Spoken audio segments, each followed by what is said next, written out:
Hello friends, welcome back to Minty Lemon. எல்லோரும் எப்படி இருக்கீங்க? ரொம்பவே சூப்பராக இருப்பீங்கன்னு நினைக்கிறேன். இன்றைக்கி நம்ம என்ன செய்ய போகிறோம்னா, நல்ல சூப்பரான புளியோதரை நல்ல டெம்பிளில் செய்கிற மாதிரி செய்ய போகிறோம். போன வாரம் பொடி அரைச்சோம் இல்லையா, அந்த பொடி வச்சு தான் இந்த வாரம் செய்ய போகிறோம். ஃபஸ்ட்டு ஒரு பாத்திரத்தில் கொஞ்சம் எண்ணெய் காஞ்சதுக்கப்புறமா கொஞ்சமாக கடுகு சேர்த்துக்கிறேன். கடுகு நல்லா பொரிஞ்சதுக்கப்புறமா கொஞ்சமாக வேர்க்கடலை, நல்லா நிறையாவே சேர்த்துக்கலாம். வேர்க்கடலை நல்லாயிருக்கும். அதோடு கொஞ்சமாக முந்திரி பருப்பு அதையும் சேர்த்துக்கலாம். சேர்த்துக்கிட்டு கொஞ்சம் நல்லா வறுத்து விடுங்க.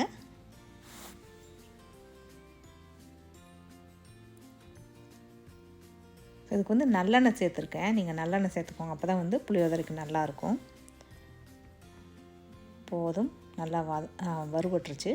இப்போ ஒரு காரத்துக்கு ஒரு 2 வரமிளகாய், அப்புறமா கொஞ்சமாக கறிவேப்பிலை, அதையும் இதோடு சேர்த்துக்கிறேன்.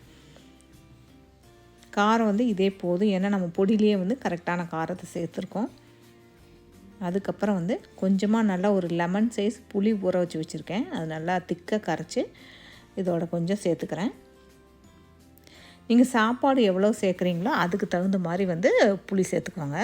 ஒரு சிலர் கொஞ்சம் உரப்பாக பிடிக்கும், ஒரு சிலருக்கு கொஞ்சம் மைல்டாக இருந்தால் பிடிக்கும். அதுக்கு தகுந்த மாதிரி சேர்த்துக்கோங்க.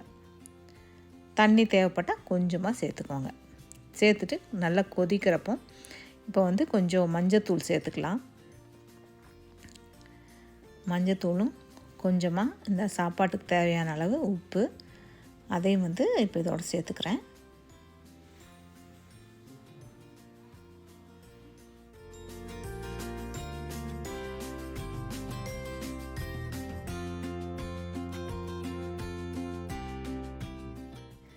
உப்பு சேர்த்ததுக்கப்புறம் கொஞ்சமாக கொதிக்கட்டும். நான் புளியை நல்லா ஆல்ரெடி குக் பண்ணி தான் வச்சுருந்தேன் மைக்ரோவேவில்.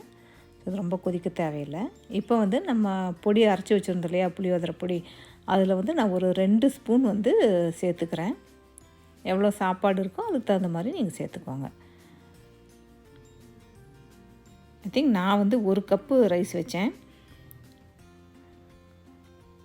ஸோ 1 கப் ரைஸ்க்கு நல்லா 2 ஸ்பூன் ஃபுல்லாக புளியோதரை பொடி சேர்த்துருக்கேன்.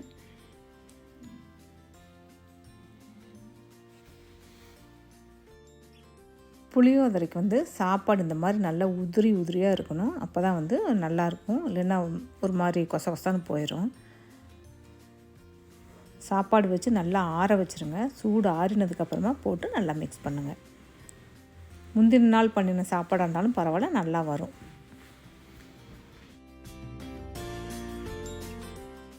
இப்போ இந்த புளியோதரையோட கொஞ்சமாக நெய் சேர்த்துக்கலாம். நல்லா ஒரு 2 டேபிள் ஸ்பூன் நெய் சேர்த்துக்கிறேன். நல்லா வாசனையாக இருக்கும். புளியோதரையோடு நெய் சேர்த்தா தான் அது நல்ல ஒரு டெம்பிள் புளியோதரை மாதிரி ஒரு நல்ல ஒரு ஃப்ளேவர் கொடுக்கும்.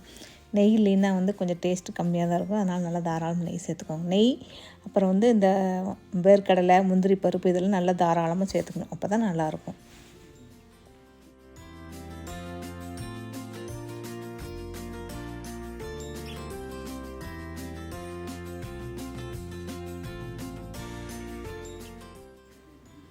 உப்பு டேஸ்ட் பண்ணிடலாம்.